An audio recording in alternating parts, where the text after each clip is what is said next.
Hi, my name is Ariana Armant, 205, and I'll be interviewing a financial manager here at UL, and she's just going to introduce herself a little bit.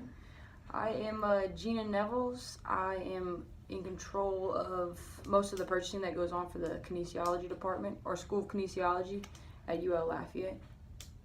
Okay, so I'm just going to ask you a few questions about, budgeting and financial things. Um, who is responsible for the budgeting process, and what policies are associated with the budget decision making within the organization? In the School of Kinesiology, our director, Dave Bellar, is technically in control of the overall decisions. What we do with our budgets, basically I'm an extension of him when we're going through the purchasing process. We have different ways of purchasing things. The smaller valued items we purchase on the cart cards is a state tax exempt card that we do for any general purposes for purchasing. Once you jump up to when you exceed the amount that you can charge on the card, say $5,000, you have to use a purchase requisition. Mm-hmm. It has to be approved through the purchasing department at UL. Mm-hmm. Once you get higher into that, if you want to purchase something, say for a human performance lab, you have to use that same purchase rec and a sole purpose form. That's up in like the $25,000 range. So each amount kind of brings you up to a different level of approvals that you have to get in order to purchase those items. Okay, so is it like different accounts for each items, or everything have like you have just a particular account, or you use like what do you?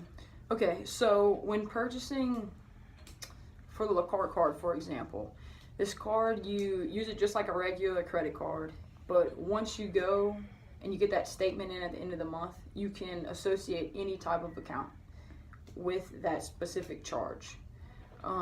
There's R accounts, so there's a restricted accounts, and then there's G accounts, and then there's departmental accounts. Those are all, they come from different types of grants or just university budgets. Okay. How often is the budget revised, and what type of input does the budget manager collect from the department heads or coaches within the organization? Okay. So for our accounts, for example, in a laboratory setting, professors or whoever the researcher is writes these grants that get approved, which is separate money from any other account. The R account is a restricted account that basically you use all that money in the account until it runs out and the project is complete. Then you have departmental accounts that basically you have an allotted amount of money from the university or from the state, and once the end of the fiscal year comes, they kind of reassess that account, and so that would be annually for those types of accounts. Oh, okay, so the budget's not really revised.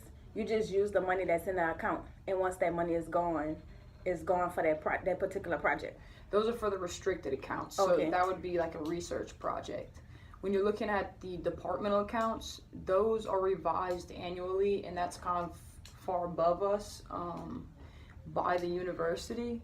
So basically, in a departmental account, at the end of the year, you technically want that to be emptied out on purpose, you could say, so that the university doesn't turn around and see that you have a huge chunk left in your account, and then they assume think you don't that need it. Yeah, they don't think that you do don't not need that much Yeah, money. so you get so I know you said your department head was Dr. Bellar. So how do he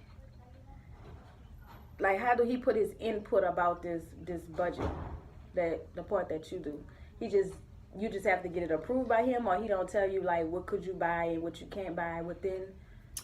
So basically, the requests to buy items can come from any of the researchers, any of the professors, him himself, or general like consumable supplies that are always used in the lab that I just make sure on a weekly basis are in stock. So any of those purchases, I approve through him first before charging.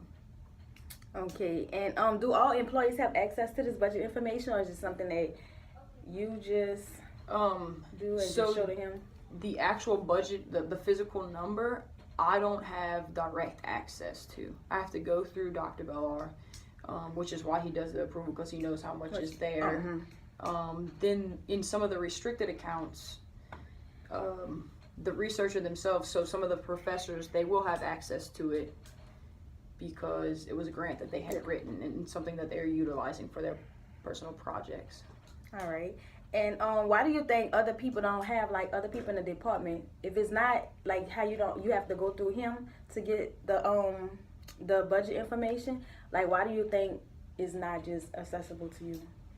You think it should be? Or you think it's fine how it is? Like, I think it's okay how it is. Maybe accessible to me would be helpful, so we could maybe save him some time. Some of the obvious answers I could just come upon myself.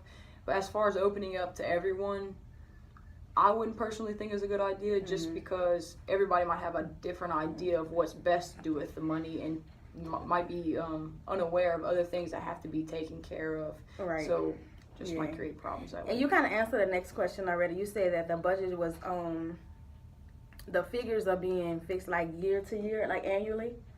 Okay. And my next question is, what are three most important facets associated with the budget process? Three important things. First, I think it's grants are very helpful because that's outside money that we don't have to come up with ourselves. Right. Basically, finding another way to help our school by bringing in a different source of money for us to use. Tracking the inventory that we currently have, so we know what we need, we can anticipate what we're going to need, and we also don't duplicate things that we already have or just let things go missing. And third, maybe just prioritizing purchases among the department. All right. And you already answered the next question. It was who in the organization must be accountable for the budgeting process. So you say it's Dr. Bella, since you have to get it approved, through him. So if anything happened, he already approved it or denied whatever, so he'll be responsible for anything, right? Overall, it will all kind of all fall back on him, which is why it's pretty important that he makes a decision about it if he's going to feel the effects of any negative consequences. And my last question is, what technology application is used, software or anything that you use to do your particular part of the budget? Let's see. Mostly what I do right now is by hand paperwork. We're transferring into a system that's called Banner. That's still very, very fresh. But in this system, it'll be university-wide, and any vendors that we use, we can automatically basically put their information in, and everything will be able to be completed paperless. So it's very fresh right now, but it's called Banner, and that's what we're supposed to be utilizing soon. Oh, okay. All right, and that's all the questions I had. Thank you. All right, thanks.